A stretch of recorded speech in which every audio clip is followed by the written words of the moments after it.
Bullying is an unwelcome but a seemingly ever-present problem in our schools.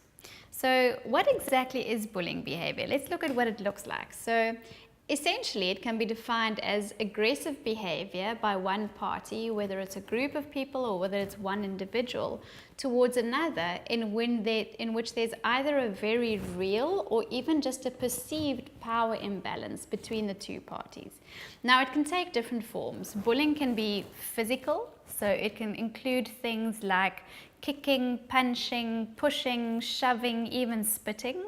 Or it can be verbal, where children might call each other names and they might swear at each other.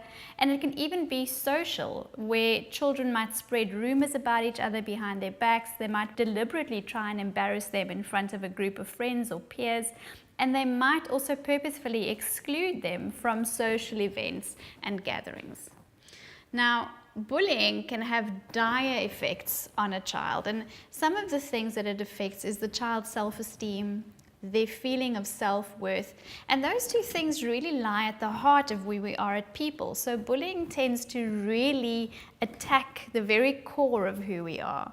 It might lead to feelings of sadness, maybe even severe as depression, anxiety or loneliness, and a definite sense of social isolation when you're being bullied by those people who you think should be your friends or at least your peers and classmates.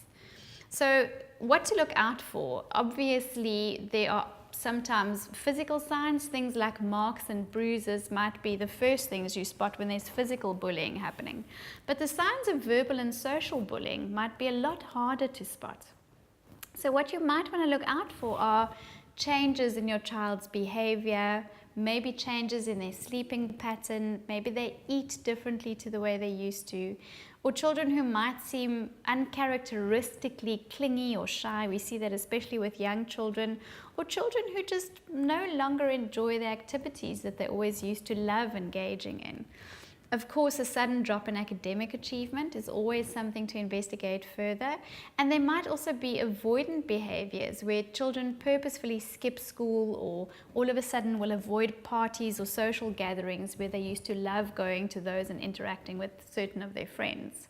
So what do you do? If you suspect that your child is being bullied, it's absolutely vital that parents get involved. And this is often a question. Parents will say to me, I don't want to really intrude. This is something that's happening to my child, but do get involved. It's more a question of how you get involved. So try and remember that your child is most likely already feeling quite embarrassed. So just going into the school and bulldozing your way in there or attacking the bully's parents might not be the best way to go about it, and that might just serve to embarrass him even more. Also keep in mind, as difficult as it might be, that the bully himself might actually need some help. There's some problem, something is causing him to act in this way, and we need to get to the root of that as well. It's very important to try and not react to the situation with aggression yourself, even though that's quite a natural instinct. But be very clear and assertive in your expectations when you address the principal or the school. And always remember to treat everyone involved with respect. That really is going to be the way that you're going to find an effective solution to this. Parents can address bullying with the school and the bully's parents, but always try and think of them as your allies in solving the problem and not really as your enemies. And as very tempting as it is, it's not a good strategy to teach your child to hit back for several reasons, but one of the most practical is that I've often seen this backfire.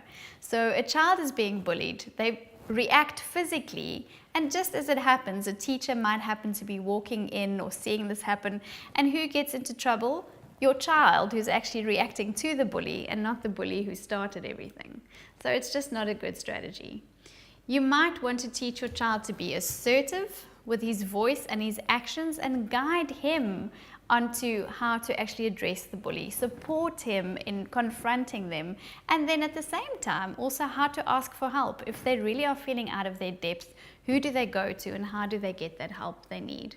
But if you've tried all of these things, you've addressed it with the school, you've tried to teach your child how to be assertive and you've been supporting him, and nothing improves in the situation, it just carries on, you might actually have no other choice but to simply remove your child from that situation. Bullying is a very serious problem, and I think for the most part our empathy lies with the child who is being bullied for obvious reasons. But what do you do if your child is actually the one who is bullying others? That's a interesting predicament to be in. And again, the child who's bullying also needs help and intervention. Children can bully for a variety of reasons, and what's really surprising is in therapy, when we talk to children about why they bully, we often find that that stems from a low self-esteem or a feeling of being unworthy themselves, and they view the behavior as a way to gain social status and to have others look up to them and respect them. We also find that children with poor impulse control tend to bully, or children who have poorly problem-solving skills. They don't necessarily know how to solve a problem, so that's just automatically what they resort to. Also, children with difficulties in anger management, they all seem to become bullies. And then also similarly, children might find themselves in a situation where they're just so frustrated or it's so difficult that they react with violence and bullying as a way of lashing out and just releasing some of that intense frustration. So the first thing that we need to do if your child is bullying is we need to get to the root of why this is happening. Why is this behavior presenting itself? And you have to make it very clear to your child that you do not approve of this behavior at all. But always remember to separate the child's behavior from who he is as a person. So make it clear that you don't appreciate the bullying behavior, but always let him know that you love him as a person and that you are not necessarily disappointed in him, but in his behavior. Also have your child help you, so don't just come in, devise a plan and enforce it on him. You want to get your child involved in the process, so sit together and see how you're going to try and stop this unacceptable behavior and what your child can do instead.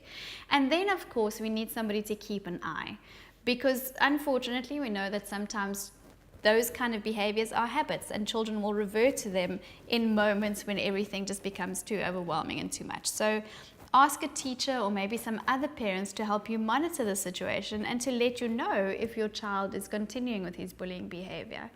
And lastly, and this is most effective with very young children, is lots and lots of praise for positive behaviors. So if your child is treating others with respect, or if they have managed to use an effective anger management strategy that they weren't able to do before, heap them with lots of praise to let them know that these are the behaviors that you would much rather see than their bullying behaviors.